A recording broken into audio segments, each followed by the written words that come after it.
Oklahoma Baptist University is a Christian liberal arts university. We've always been a liberal arts university. That was the vision from the founders from the very beginning. We have a fourfold mission. We exist to transform lives by pursuing academic excellence first and foremost, to integrate faith with all areas of knowledge, to engage a diverse world, and live worthy of the high calling of God in Christ. So today we're looking at what we call the Murrow Press. It was a letter press that was brought to Indian Territory in the late 19th century. So the story behind the press is a fascinating one. It's a touching one. It's one that gives reason for why it is in such a prominent location where all of our students pass by it coming in and out of the library. It began with a request from Mercer University. Their president asked a student named Joseph Murrow to consider coming to the Indian Territory. He was sent as a missionary by the Rehoboth Association of Baptist Churches in Georgia in 1857. The very next month he was married, and the next month after that he arrived in Indian Territory. A 45-day journey on stagecoach and riverboats, and arrived ready to undertake his work. Soon thereafter, though, his whole life was transformed when he saw and experienced the hospitality of the Native Americans. He was so touched by how they cared for him, by their generosity, that the next 70 years of his life was given to advocating for their well-being and for their benefit. He advocated for them in front of Congress. He advocated for them in print. He advocated for them with his life and with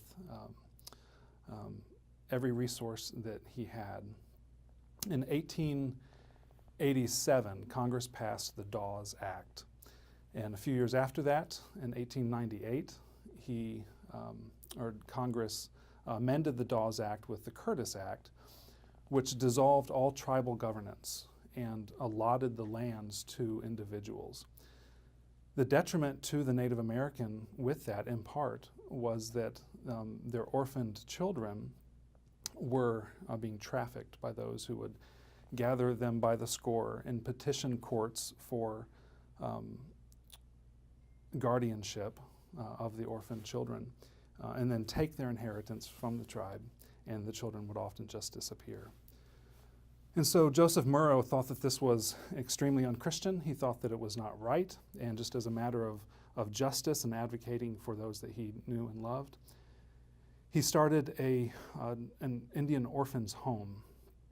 He used this press to spread word about the issue and to raise awareness for the issue and for the Indian Orphans Home. The Indian Orphan was a newspaper in essence that tried to promote the injustice, promote awareness of the injustice being done to the Native American orphan.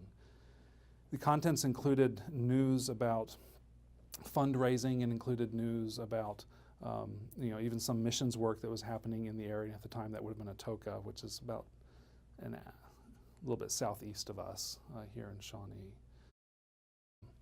So this press is here to remind our students that printed words are powerful, and that we exist in a tradition that we've inherited from those who have gone before us, to advocate for the fatherless, as James chapter 1 says, and to be a voice for the faith.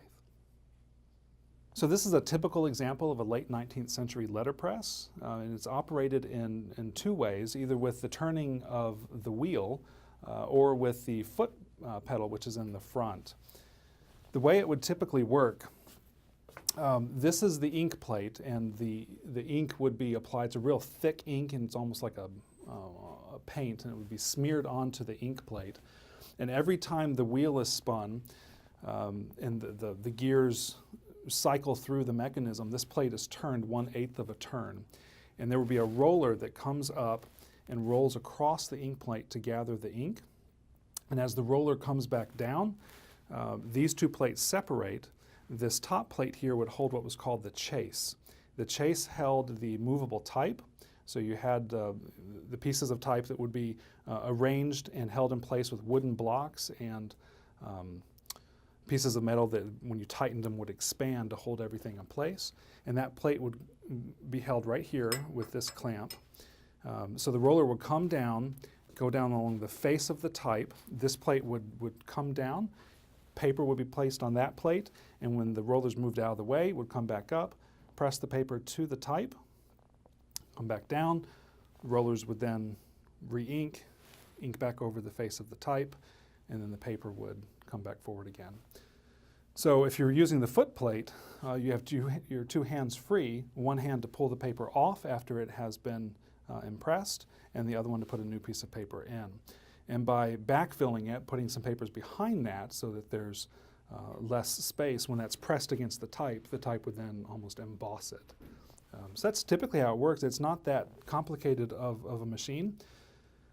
This particular one had been, I'm told, adapted with a motor that ran it, and so it's not as functional now as we would like for it to be. But that's essentially how the letterpress would work. So we'll go up to the Gaskin Archives and look at some of the documentary history of Joseph Murrow, as well as of the university and its presence in the Shawnee community. Okay, so this is an excellent example of the Indian orphan. This is from January of 1905. And just to give an example of the types of news that they were publishing in this to raise awareness about the plight of the orphans who are being so manipulated. There's a section here on how the Southern District of Courts is now going to start holding the guardians responsible for their stewardship of the land that was allotted to those under their guardianship.